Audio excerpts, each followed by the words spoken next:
നിങ്ങൾ അറിയാതെ നിങ്ങളുടെ ബാങ്ക് അക്കൗണ്ട് കാലിയാകുന്നുണ്ടോ? സൂക്ഷിക്കുക.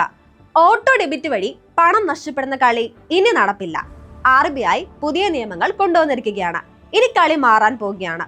ബാങ്ക് അക്കൗണ്ടിൽ നിന്ന് പണം താനേ പോകുന്നത് കണ്ട പലപ്പോഴും നമ്മൾ പകച്ചു നിൽക്കാറുണ്ട്. എന്നാൽ ഇനി പേടിക്കേണ്ട, നിയന്ത്രണം നിങ്ങളുടെ കയ്യിലാണ്. ആദ്യത്തെ മാറ്റം, 15,000 രൂപ വരെയുള്ള റിക്കറിംഗ് പേയ്മെന്റുകൾക്ക് ഇനി ഓരോ തവണയും OTP അടിച്ച് സമയം കളയണ്ട. ആദ്യ തവണ മാത്രം സ്ഥിരീകരിച്ചാൽ മതി. ഇൻഷുറൻസ്, മ്യൂച്വൽ ഫണ്ട് തുടങ്ങിയ വലിയ കാര്യങ്ങൾക്കാണെങ്കിൽ ഈ പരിധി ഇപ്പോൾ 1 ലക്ഷം രൂപ വരെയാണ്. പക്ഷേ ഇതിലൊരു സെക്യൂരിറ്റി ലോക്ക് ഉണ്ട്. നിങ്ങളുടെ അക്കൗണ്ടിൽ നിന്ന് 1 രൂപ എടുക്കുന്നതിനും 24 മണിക്കൂർ മുമ്പ് ബാങ്ക് നിങ്ങളെ അറിയിച്ചിരിക്കണം. ആ മെസ്സേജ് നോക്കി ഈ ഇടപാട് എനിക്ക് വേണ്ട എന്ന് തോന്നിയാൽ പണം പോകുന്നതിന് മുമ്പ് തന്നെ നിങ്ങൾക്ക് അത് സ്റ്റോപ്പ് ചെയ്യാം. മറ്റൊരു കിടിലൻ ഫീച്ചർ എന്താണെന്നോ, നിങ്ങൾക്ക് ഓരോ പേയ്മെന്റിനും ഒരു ലിമിറ്റ് ഉണ്ടാകും.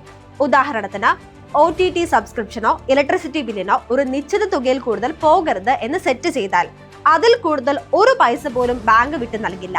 ചുരുക്കത്തിൽ നിങ്ങളുടെ അറിവോ സമ്മതമോ ഇല്ലാതെ ബാങ്കിൽ നിന്ന് പണം താനെ പോരുന്ന പഴയ കാലം കഴിഞ്ഞു. ഇനി നിങ്ങളുടെ അക്കൗണ്ട്, നിങ്ങളുടെ റൂൾസ്. ഈ ഇൻഫർമേഷൻ മിസ്സാവാതിരിക്കാൻ ഇപ്പോൾ തന്നെ ചാനൽ സബ്സ്ക്രൈബ് ചെയ്യൂ.